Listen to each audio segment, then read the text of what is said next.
Tubi friends, it's Brad back with a brand new Tubi Tuesday recap. And for those that don't know what Tubi Tuesday is, on the last Tuesday of the month, I release my highlights and my lowlights for what I've watched on Tubi this past month. And you can follow along with my Tubi watches over on Twitter and Instagram, just at Tubi Tuesday. And make sure you subscribe to the channel so you never miss any of these or any of my other videos. So let's get it started. So in this past month on Tubi, I watched 30 films in total. So I'm going to highlight, lowlight my top and bottom 5 that I watched for the month. I always like to start at the bottom because, we want to end on a high note when we get through everything. So let's start at the bottom. So these are my bottom 5 out of the 30 that I watched. And you can follow me over on Letterboxd. I keep a Tubi list over there for all of my Tubi watches that I've done so far this year, as well as every month if you want to take a look at that and, follow along. And I will link that right down below. The first one on the list is called Parents from 1989. A young boy living in the 1950s suburbia suspects his parents are cannibalistic murderers. This movie stars Randy Quaid, and overall this is a very dull movie. Not a whole lot really happens. When you read that description, you think, oh, cannibalistic, murdering parents, there's going to be a lot of craziness that happens, but more it's this kid on a weird dreams and stuff. It's very odd. It's a very odd film. Let's just put it that way. So I can't suggest or recommend Parents. So next on the list is from 2015, and it's called Old 37. And this stars Kane Hodder, the one and only. Two brothers intercept 911 calls in a beat-up old ambulance to torture and kill helpless victims. You'd think this movie would be super fun and just a blast to watch overall, but it was not. Some of the kills and some of the stuff that finally happens towards the end of the film really aren't too bad, but it takes a long time to get to that point, and by then you're just kind of done. I kind of wanted more. I wanted more Kane Hodder. Let's just put it that way. I wanted more mayhem with Kane Hodder to happen in this film. So if you're a Kane Hodder fan, you can check out Old 37. Otherwise, I would just skip it. Next is called Frankenstein versus the Mummy. This is from 2015. And this is a film I was really disappointed with. The mummy of a cursed pharaoh and a reanimated corpse terrorize a medical university. Now, this is directed by Damien Leone, who you may know from the Terrifier films. The Terrifier short he started things off with, All Hallows Eve, that has Art the Clown in it, then the Terrifier film, and then the upcoming Terrifier 2. I'm a big fan of Terrifier, so this is his other feature film that he directed that besides those. And so I was pretty excited to see his other film, and it kind of disappointed, unfortunately. It again, just like the other ones, it took a long time to get going, and when it finally did, you just kind of I felt done with the film. I didn't care if I went on any further, and I watched it all the way through, but then I got to the end and was like, this wasn't the best. So, and again, on this one, you can skip Frankenstein versus the Mummy. So here we are. We're down to our last two, the worst two that I watched this past month. The first one we watched during our Shark Week. We do a theme every Tuesday. If you follow at Tubi Tuesday on Twitter, myself and my friend Drew from The Real Feels and Needs to Be Seen. We come up with a theme for the week, and we at least watch one film from said theme in our watches on Tuesday. And we did a Shark Week, and Blood Bite from 2020 was one of those films. And I should say, unfortunately, one of those films. After a great white shark is injected with a transgenic drug, it becomes a dangerous, bloodthirsty mutant that can outsmart even the king of nature. This had potential to be really good. There were a lot of similarities and stuff that reminded me of Deep Blue Sea, where they're genetically enhancing sharks that kind of get out in a facility and they got to try to stop them. So this, unfortunately, this wasn't very good, and it didn't meet the potential that it could have been. So there are plenty of other shark movies out there to watch. You can skip Blood Bite. All right, so this brings me to the bottom of the list. The one film in August that just did not work, and I did not enjoy at all this film.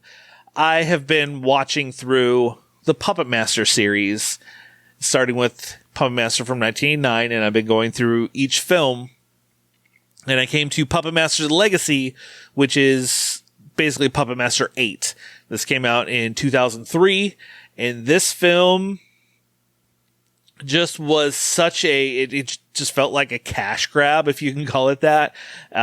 It's a film of someone who gets captured, and they're making them tell the history and everything behind the Puppet Master. So basically, this entire movie, aside from a couple minutes of film scenes, is a clip show. It's just clips from every movie along the way to try to piece together the story up to this point.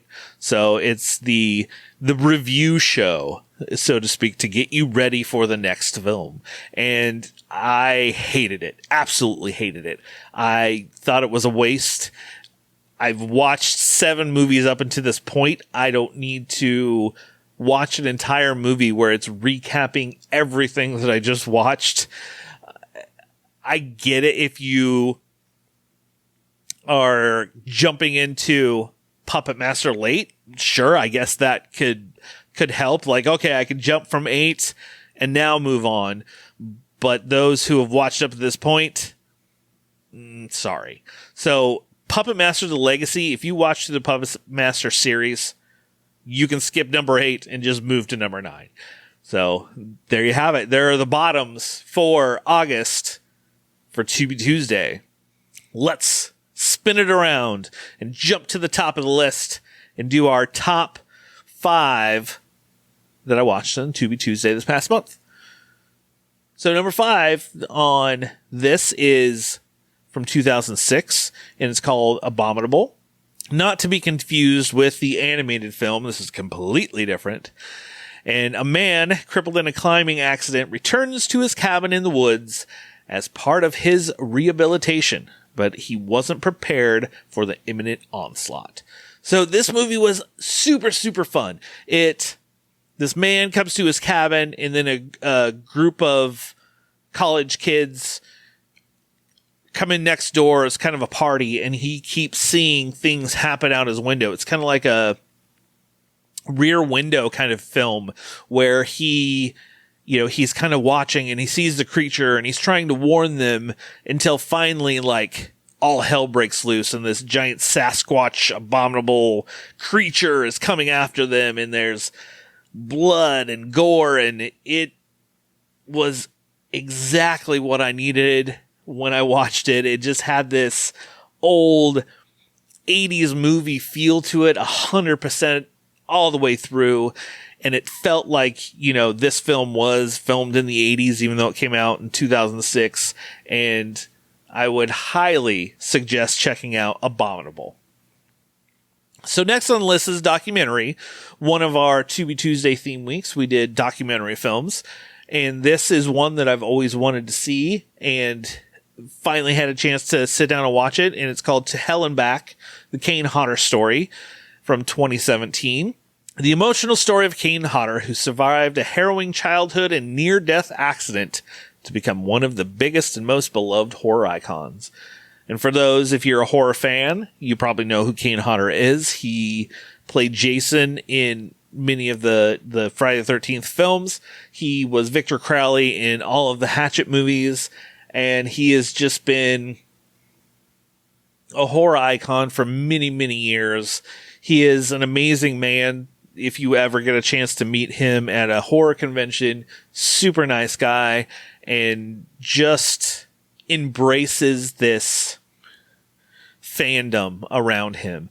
And this documentary really kind of digs into things that happened to him, as, you know, the early years of him being a stuntman to the accident that left him burned, and, you know, moving to Jason and then to Victor Crowley and the fans and the conventions and everything else. It's just a very good, highly recommended watch and a documentary on Kane Hodder. Definitely check it out. So the next on the list is one that recently came out, Tubi original. And if anybody watching this does follow me over on Twitter or watches other videos I put out, like my mini reviews for Tubi Tuesday, knows that I absolutely loved this movie. And it's called Shark Side of the Moon. And it just came out a few weeks ago. Decades ago, the USSR developed unkillable sharks and launched them to the moon. Today, the team of astronauts will endure the fight of their lives. And this is, as I even said in my mini review, as I've said over on social media about this film, this movie is an absolute blast. It is full-on B-movie ridiculousness with these shark soldier hybrids who have a base on the moon, and it is just a fun time at the movies, basically. So grab some friends, have some drinks, enjoy everyone's company, and just have a blast watching Shark Side of the Moon. So the next on the list was a rewatch for me, and it is a movie from 2020 called Uncle Peckerhead. And anyone who follows our podcast, the Cinema Guys, I had the chance to sit down and interview Matthew John Lawrence, so you should go check that out. When a punk band scores their first tour, life on the road proves tough when they are joined by a man-eating demon as a roadie. And this movie is, just like Shark Side of the Moon, an absolute blast. This is just a horror comedy about a band on the road trying to deal with what is happening, and it is so much fun. I have recommended it to countless people to check out Uncle Peckerhead, and those few that have watched it enjoyed it. They thought it was fun. So highly recommend watching Uncle Peckerhead. And the last one on the list, it is another documentary that happened during our documentary theme week. And it's called Score, a film music documentary from 2016. And this is a look at the cinematic art of film musical score and the artists who create them. And this is a movie I've wanted to see for years and just never found the chance to sit down and watch it. So saw it was on Tubi and we did this theme. So it was like that perfect match. I got to watch it, and I love film scores. So really getting to dig into this story with multiple composers and everything else about creating a score and kind of what goes into it and the deadlines and everything else. I mean, they talked to Hans Zimmer, they talked to Junkie XL, they talked to many other people, and it is just extremely interesting and completely up my alley of things of an interest for me. So if film music, film scores, anything like that is something you enjoy, go watch Score, because it is very, very good documentary. Well, that will do it for another Tubi Tuesday recap. Like I said at the beginning, make sure you subscribe to the channel so you don't ever miss one of these. They come out the last Tuesday of every month. And then you won't also miss any of my Tubi mini reviews or any of my joint videos that I do with Jason from the History of Bad Ideas. Make sure you follow along at Tubi Tuesday on social media. Follow our podcast at wearethecinemaguys.com. Myself, Justin, the Cinemaiden. We're just three friends who love talking movies. So make sure you check us out over there. And like I always say, Tuesdays aren't just for tacos. We'll see you later, everybody.